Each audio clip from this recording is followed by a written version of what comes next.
Donc, elle va nous présenter une communication qui s'intitule « Le trop-plein de l'imaginaire djihadiste ». Alors, Isabelle. Alors, bonjour à tout le monde. Merci d'être là. Vous allez voir, vous allez entendre des échos aujourd'hui.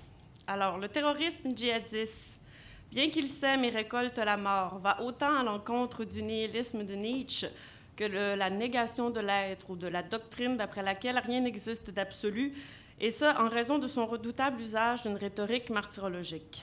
Que cette dernière ne corresponde plus exactement à la tradition ni chiite ni sunnite n'a rien d'étonnant en ces temps de religion sans culture, pour faire un autre clin d'œil à M. Roy, de faits alternatifs et de prolifération des images, laquelle révèle d'ailleurs un trop-plein.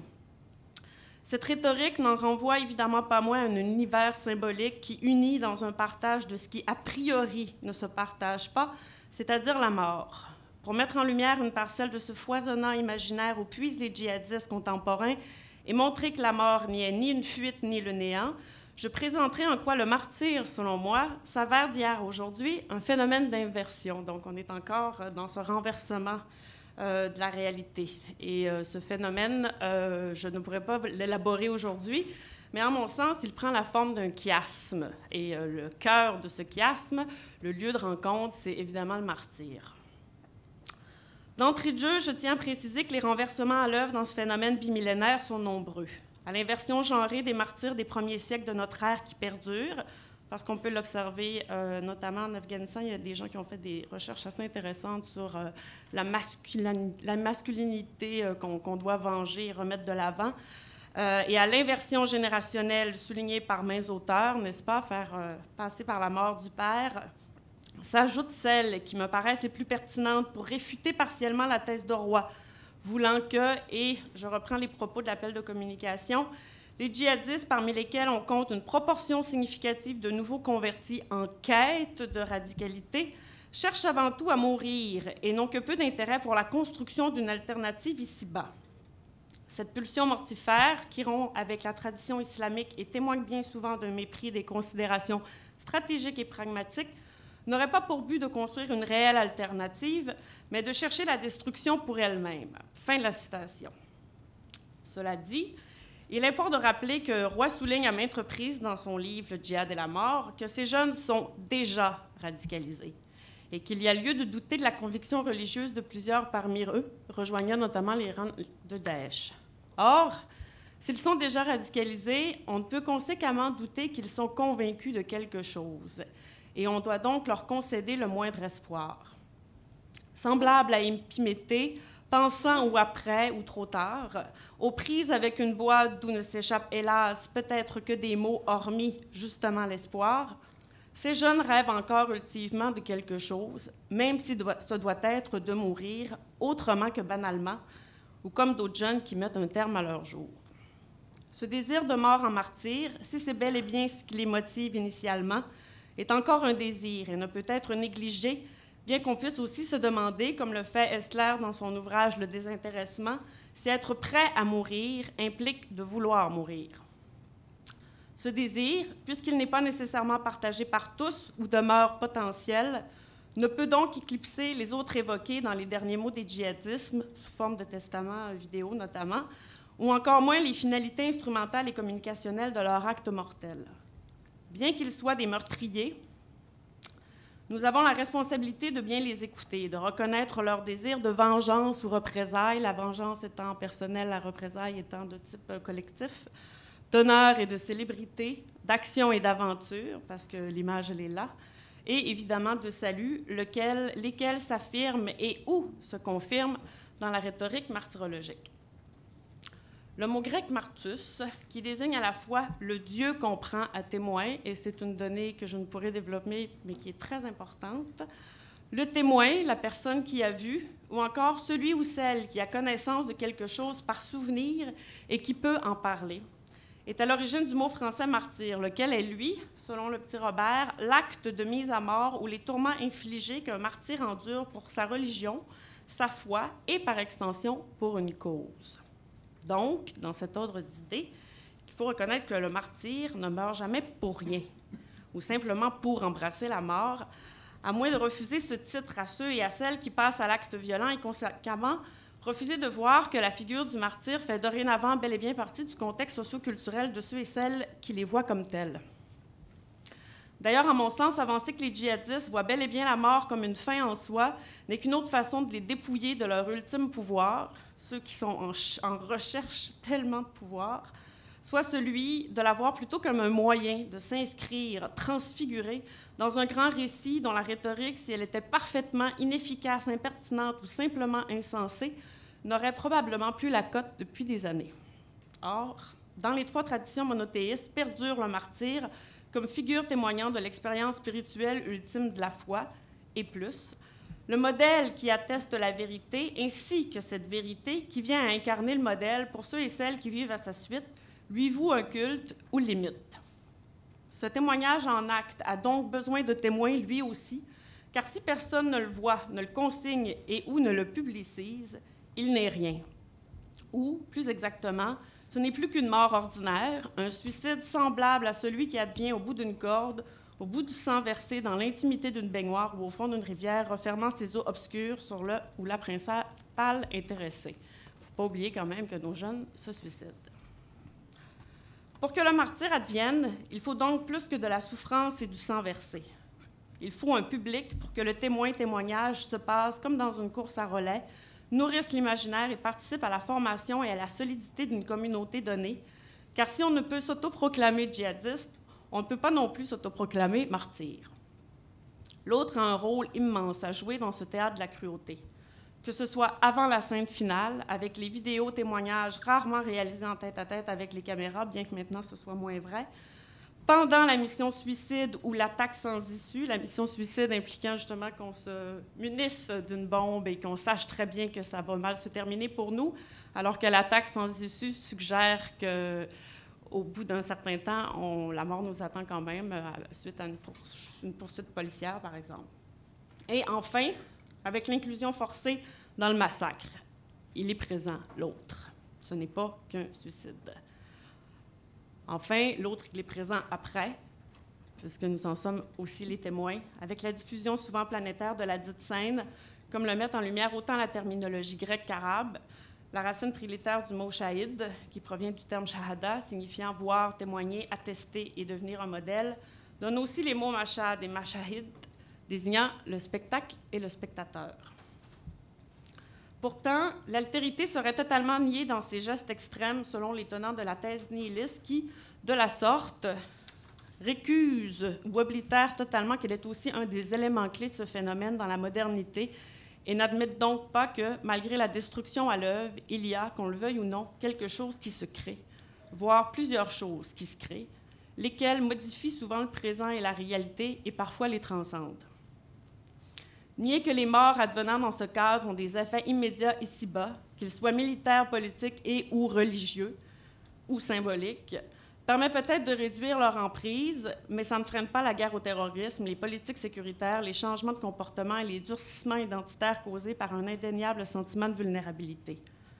Ça n'empêche pas les discours et les images de proliférer, et donc ça ne récuse pas le langage, un élément soi-disant essentiel de tout nihilisme où prennent appui les inversions, faisant en sorte que les martyrs d'aujourd'hui sont à la fois des armes de destruction et de production massive, efficace propagande qui doit impressionner autant que déstabiliser, comme la lettre d'allégeance à l'État islamique d'une jeune fille du commando Notre-Dame.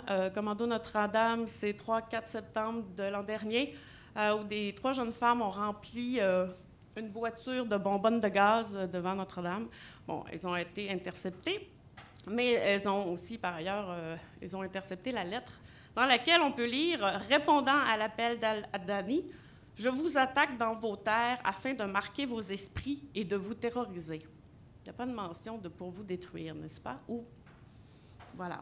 Et ce genre de message fonctionne. Le premier renversement, comme M. Brunel l'a mentionné, concerne la passivité et l'activité. Bien que plusieurs aient associé le martyr à un combat passif, il faut comprendre que dès sa première occurrence dans la littérature au IIe siècle avant notre ère, la mort est accueillie activement plutôt qu'acceptée passivement. Directement lié à la résistance, le martyr implique un désir d'agir et de se voir soi-même comme un agent autonome et libre plutôt que condamné à la passivité par un système rigide. Il en va de même, non parce que l'acte de destruction n'est porteur que de lui-même ou que le monde quitté dans la mort est considéré sans valeur, mais bien parce que le martyre, chiasme fabuleux, fonctionne comme une ironie par laquelle la mort peut exprimer la haute valeur accordée à la vie. D'ailleurs, l'idéal politique de la belle mort, qui est celle choisie, assumée, conquise, n'est pas loin, pour ne pas dire qu'il fait encore feu de ce bois. L'iconographie du film 300 a été reprise abondamment dans les pages du magazine d'Abic, qui le confirme, sauf qu'au 300, on a remplacé 809, l'année fatale. Vous irez googler. Si ça vous intéresse, c'est presque drôle. Vaincre ou mourir pour la patrie, plutôt que de rester les bras croisés, demeure donc un thème idéologique et un impératif catégorique qui vaut une gloire éternelle, laquelle peut être perçue comme une seconde vie dans un autre monde. C'est pourquoi, encore aujourd'hui, un trépas librement consenti demeure glorieux, surtout si on considère que s'élancer vers sa propre fin exige un immense contrôle de soi plutôt qu'une haine ou une dévalorisation de la vie. Je mentionne que les recrutés du Hamas, entre autres, parce que j'ai plus travaillé sur la mouvance palestinienne, veillent à ce que leurs recrues soient des gens sains d'esprit, puisque sinon, ils vont faillir en chemin. C'est parce que les attaquants tiennent à une certaine vie ou à une vision de celle-ci qui soit à la hauteur de leur idéal que leur mort a une valeur. C'est parce que par leur jeunesse, ils représentent la vie, que leur mort est bel et bien sacrificielle et donc accompagnée d'honneur, comme c'était le cas à Sparte et comme c'est toujours le cas dans maintes sociétés. D'ailleurs, pour le psychiatre palestinien Eyad Sarraj, prendre littéralement sa vie en main et même sa mort, en même temps que la vie et la mort des autres, représente le pouvoir absolu, tant de l'individu que de la collectivité qui embrasse si fermement le martyre, ce qui représente donc une certaine alternative à l'existence de plusieurs ici-bas. Ça donne un sens, justement, à ce qui n'en a pas ou n'en a plus. Le deuxième renversement fait que les victimes ou les vaincus sont les vainqueurs et que les anonymes deviennent célèbres. D'une part, la martyrologie fait de l'accusé, du criminel ou du vaincu, celui ou celle qui meurt, le détenteur de la vérité, qui respecte la loi et triomphe des pouvoirs généralement considérés impies. Il y a là un renversement de la relation du maître et de l'esclave, car ceux qui sont a priori démunis d'un quelconque pouvoir ou d'une force de frappe représentent alors un véritable défi au système, pour parler comme Baudrillard, et occupent de fait la position dominante. Nous sommes, d'une certaine façon, à leur merci. Dans cet ordre d'idées, le jeune marginalisé peut donc incarner le justicier, voire même le sauveur, puisque par son martyre, le suicide est effacé, le meurtrier racheté. Transfiguré, comme je le disais plus tôt, il devient un individu d'exception, un élu, choisi par Dieu ou par sa communauté, et qui accède par sa mort à l'élite des justes, soit ceux qui se retrouvent réunis dans les rares sourates coraniques où se trouve justement le mot « shahid », et ça peut-être grâce à un échange simoniaque, comme le laisse entendre notamment la sourate Al-Baqarah 245, où l'accord entre Dieu et ceux qui luttent dans sa voie est présenté comme une transaction commerciale ou une vente avantageuse de la vie dans ce monde contre la vie dans l'autre monde, notamment au dire de Bonheur qui a travaillé sur le djihad. Le vaincu est vainqueur parce qu'il a en quelque sorte payé sa dette, cet excédent de vie, cette part maudite ou cette rétribution qu'il n'a pas à attendre le jugement dernier, et ce, par et pour l'amour de Dieu. Du moins, c'est ce qu'on retrouve dans la rhétorique. D'autre part, le martyre rend la sacralisation de l'individu accessible à n'importe quel anonyme sans fait d'armes notoire, et lui permet d'émerger dans le domaine public et de bénéficier de bien plus que le 15 minutes de gloire dont parle Warhol. À titre d'exemple, je mentionne Wafa Idriss, la première Palestinienne à commettre un attentat suicide lors de la deuxième intifada. Cette jeune femme de Ramallah, quelques jours après le 27 janvier 2002, a été présentée comme la fiancée de Haïfa afin de rendre hommage à son union avec le sol de la Palestine et a été comparée à rien de moins que la Vierge Marie par un Égyptien, lequel écrivit « Des entrailles de Marie naquit ce martyr, Jésus, qui triompha de l'oppression, tandis que le corps de Wafa devint une bombe qui mit fin à la désolation et ranima l'espoir. » On peut vraiment en douter, mais bon. Tandis que le journal El Haram la décréta la Jeanne d'Arc palestinienne, plus belle que Mona Lisa. Ainsi, Après celle qui fut baptisée la Kamikaze 47, les attaques de femmes principalement enrôlées dans les brigades des martyrs al-Aqsa se multiplièrent, tout comme les posters à son effigie sur les murs des territoires occupés de Gaza et de Jenin et les fatwas permettant d'inclure ce geste dans l'ordre symbolique et d'accélérer la fabrique des martyrs féminines. Ça fonctionne au mimétisme du copycat, comme on dit. Ce qui m'amène au point suivant. Le troisième renversement concerne l'individu et sa société dans la mesure où l'abnégation personnelle devient une image de la force collective. Il n'est d'ailleurs pas rare que la valeur de la cause sociale, politique et ou religieuse du groupe concerné augmente avec le sacrifice de ses membres, tout comme sa cohésion et son prestige. Si je vous dis Palestine, vous savez de quoi je parle. C'est que, malgré un désir de rachat personnel ou de passage à la postérité, les djihadistes se mettent toujours en branle pour une cause qui les dépasse. Il semble en fait nécessaire que l'action contribue à l'éventuel salut de la communauté ou représente une défense de ses intérêts, sinon de son identité, que cette dernière soit nationale, justement, on pense à la Palestine ou au Cachemire, ou se veuille transnationale, et là on peut avoir les sunnites, les chiites ou la mythique Oumma, et pour que le moindre salut personnel devienne accessible. Ne sont-ce pas les survivants qui font du mort un martyr? Certes, et cela se produit sans l'aval obligé des théologiens, précisément parce que la communauté en sort soudée, grandie, renforcée par la volonté de faire des djihadistes ceux qui font peur, même désarmés, parce qu'ils veulent à ce point aller au paradis, ainsi que l'ont affirmé à des journalistes de Libération des combattants des forces armées kurdes. Toujours selon leur dire, les troupes de choc sont formées de centaines de types qui te foncent dessus en hurlant de joie, et dont certains, peut-être parce que trop drogués, ne tombent qu'à la 6e balle.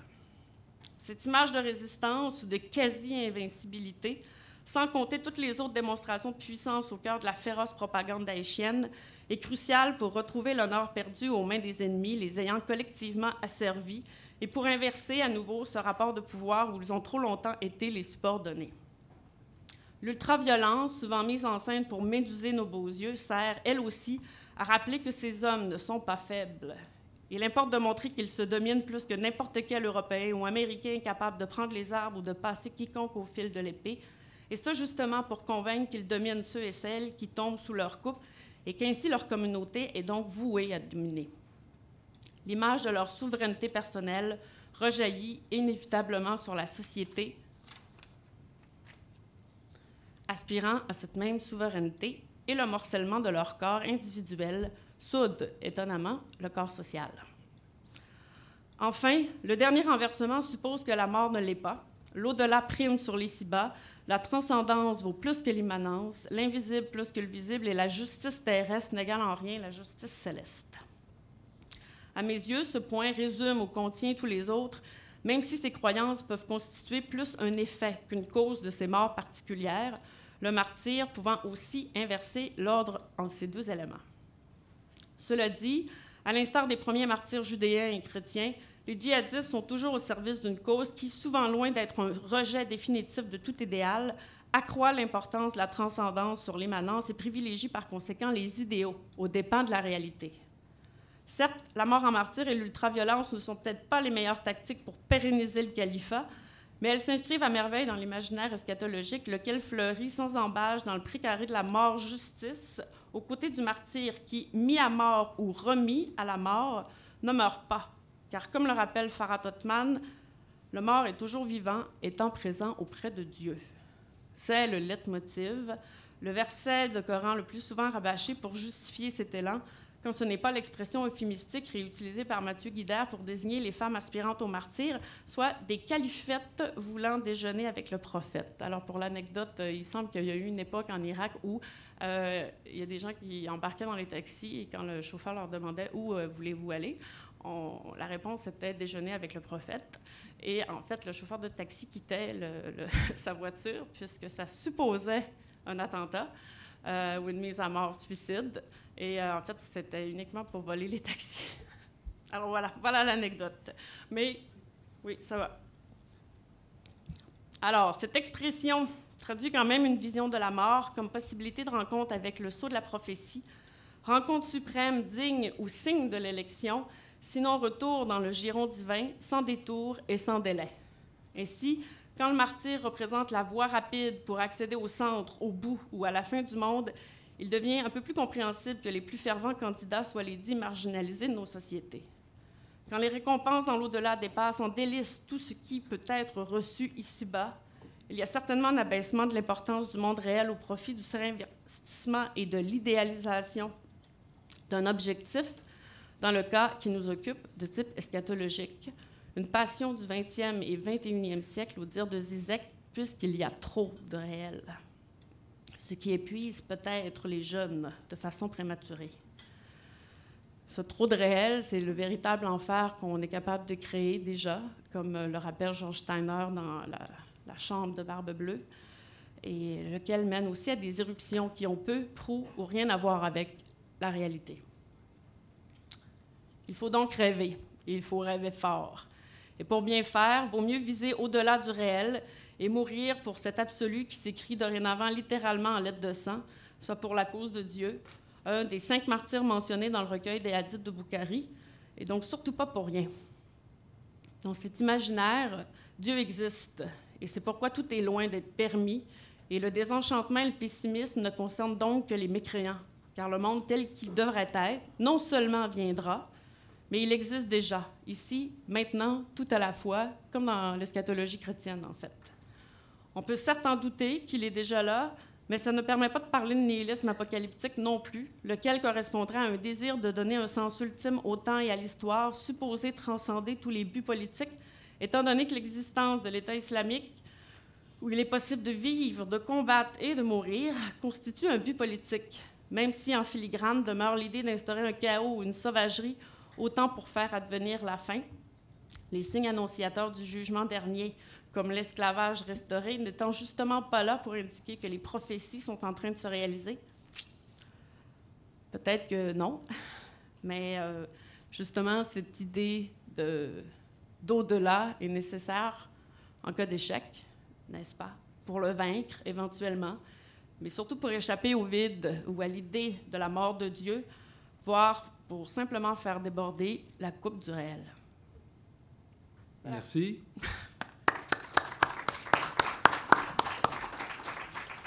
Alors, on a compris que vous contestez vivement la thèse de Roy.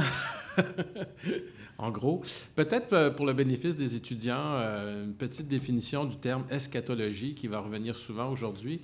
L'eschatologie, dans la religion chrétienne notamment, c'est l'attente de la fin du monde. Alors, quand on va parler d'eschatologie, on va parler de gens qui attendent la fin. Oui, je sais, c'est très résumé. J'ai mon collègue théologien qui me regarde avec des sourcils fronceurs. Mais c'est pour mes étudiants, pour qu'ils comprennent bien. Alors, quand on va parler d'eschatologie, c'est souvent la fin du monde ou la fin de la vie d'un individu aussi. Ça va être évoqué beaucoup aujourd'hui. Alors, des questions dans la salle pour Mme Lemelin. Oui, alors on a une question là-bas. Lauriane qui a une question. Alors le micro arrive. Voilà. Merci. Dans le fond, j'ai 2 questions. La première, c'est que j'aimerais savoir qu'est-ce que vous voulez dire par le trop réel. C'est quoi votre définition du trop réel? C'est pas trop réel comme trop de réalité, en fait. J'aurais tendance à... quand on lit ce qui s'écrit justement sur les processus de radicalisation, on en revient souvent aux contraintes auxquelles font face les jeunes, à l'avenir bouché, à la difficulté d'avoir du succès, de trouver du travail, du succès, je vous dirais, sur le plan amoureux ou affectif, de trouver du travail, toutes ces espèces de contraintes quotidiennes réelles, de faire de l'argent, d'avoir de la reconnaissance minimale dans son milieu, même de la part de ses parents, n'est pas répondue. Et cette réalité-là, elle est d'une certaine façon comme exacerbée parce qu'elle est douloureuse. S'il n'y a pas d'accomplissement dans cette trop de réalité, s'il y a un rappel constant qu'on est en situation d'échec dans cette réalité, évidemment, on peut chercher l'échappatoire, ce qui est, en mon sens, presque légitime. quand je dis que quand Georges Steiner parle de trop de réel ou que vous avez justement d'autres auteurs qui vont parler d'un trop plein de réalité, c'est aussi que il y a une surenchère, on n'est jamais tranquille. Il y a énormément d'images, il y a énormément de symboles, il y a énormément d'informations. Vous savez ce qui se passe en France, en Afghanistan, vous savez tout ce qui se passe aujourd'hui. Ça n'a rien à voir avec ce que nos ancêtres pouvaient vivre, qui vivaient une réalité, j'oserais dire, réduite, dans la mesure où c'était ce qui se passait dans leur immédiat. Alors qu'aujourd'hui, le réel, c'est toute la planète. C'est hier, c'est il y a 1000 ans passé et c'est dans 50 ans. Donc, on est constamment bombardé par un surplus qui réfère, quand même à une réalité, même s'il y a des aspects qui sont manifestement virtuels. Mais bon, quand on lit une lettre de 150 000 scientifiques qui rappellent qu'en 1992, on prévoyait une catastrophe écologique et qu'on nous ramène ça, le réel, il est saturé. Il est saturé de 92 jusqu'à maintenant, où c'est dans ce sens-là. Georges Steiner, quand il parle il ne parle pas nécessairement de saturation, lui, il réfère à l'ennui, beaucoup, que l'ennui était très présent au 19e, en fait, avant la Première et la Deuxième Guerre. Et c'était aussi un ennui, je vous dirais, bourgeois, justement, d'un accès à des connaissances ou un accès, justement, à une espèce d'altérité qui faisait qu'on était repu, on était satisfait, on était à pleine satiété déjà. Et que, bref, les gens s'ennuyaient. Et selon lui, justement, quand on s'ennuie, on finit par trouver à ouvrir des brèches qui sont catastrophiques ou dramatiques. Et que l'ennui que certaines personnes peuvent avoir vraiment l'impression de vivre aujourd'hui, parce que moi, j'ai l'impression que les gens s'ennuient, malgré tout. Excusez, c'est parce qu'il y avait 2 questions. Est-ce qu'on peut prendre la deuxième question tout de suite? Il n'y en a plus? Oui. Dans le fond, vous dites que d'une certaine manière, à cause d'une saturation d'informations, on s'ennuie de plus en plus. Admettons, si on prendrait l'exemple, je ne sais pas, est-ce que ça pourrait dire d'une certaine manière qu'il faudrait comme, je ne sais pas comment dire, renouveler ou modifier quelque chose par rapport à notre rapport au... pas juste aux médias, mais admettons juste notre rapport par rapport à l'accès aux connaissances, au désir de savoir ou juste aux stimulations? Je vous dirais que, moi, je dirais qu'il faut changer notre rapport au présent et que justement que notre présent ne soit pas constamment médié. On faisait la blague justement que voilà, on est en plein cours, on est en train de transmettre de la connaissance et on se rend compte qu'en fait tout le monde est ailleurs. Parce qu'il a la possibilité d'être ailleurs et il a la possibilité de médier son rapport au monde à travers plein d'outils. Évidemment, ça passe dans une éducation, mais ça passe vraiment, je pense, dans un rapport à l'autre. Et que le rapport à l'autre, il peut être aussi direct. Il peut se passer des choses dans le présent et l'aventure qui est proposée parfois très loin ou justement de façon médiée, elle est là tous les matins. Elle arrive... voilà.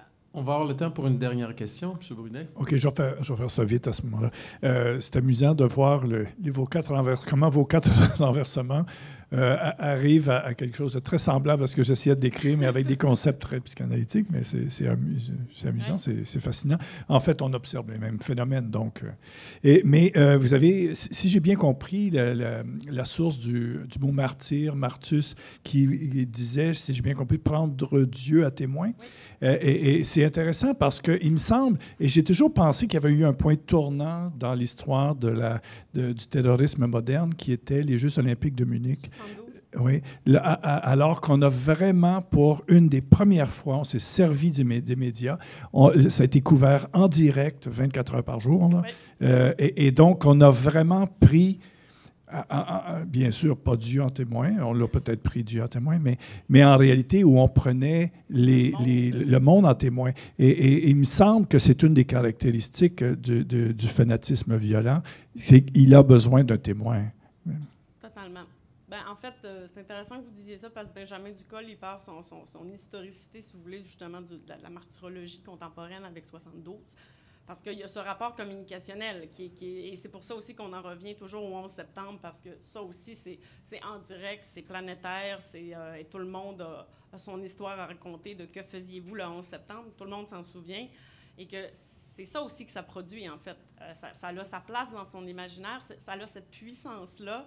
Et la puissance de frappe, très souvent, pour eux, c'est pas tant qu'il y ait 58 morts ou 123, c'est que vous et moi, et que tout le monde pense à ça, soit habité par les images qu'ils produisent, finissent par changer leur vie en fonction de ce potentiel danger.